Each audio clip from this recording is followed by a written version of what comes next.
This tweet up here is creating a lot of conversation on Twitter right now and also on this platform. In fact, another creator, Sinead Bowl, posted a great video on it that you should go check out. Unfortunately, I can't stitch it, so you just have to follow her down here and then go check it out. So the tweet says, I don't give a single fuck about what happens to my data. Like, oh no, I'm going to get more accurate and specific ads now.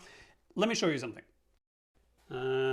Here, this book, The Age of Surveillance Capitalism by Shoshana Zuboff, explains in great detail exactly why this is a problem. So go buy this book. The audiobook is great too. But what I want to highlight is this book, Design After Capitalism by Matthew Wozinski. So let me read something from this book for you.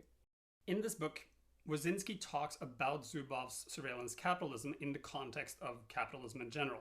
And he says, among other things, to harvest increasingly targeted data into financial return, this system feeds on behavioral modification of its users to create a parasitic economic logic. Digital platforms and networks manipulate desires and behaviors, then sell off those desires and the granular personal data of their users to product and service providers. Because the system is predicated on surveillance, manipulation, and predictive certainty, Zuboff sees it as a new instrumentarian power that challenges market democracy. It's an expropriation of critical human rights and represents an overthrow of people's sovereignty.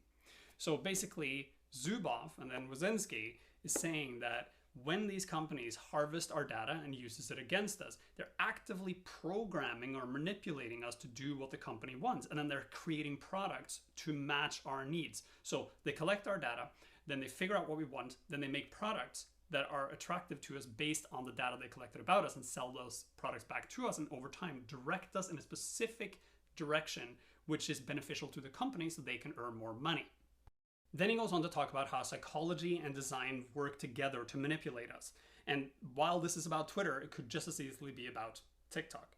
The integration of psychology and design has leveraged an understanding of habits of addiction to create lucrative digital products. The American psychiatrist and neuroscientist Justin Brewer states, from a psychological standpoint, Twitter taps into our natural reward-based learning process. Trigger, behavior, reward.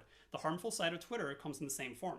We feel angry when someone tweets something, our brain screams, do something, and we instantly send a rage-filled tweet.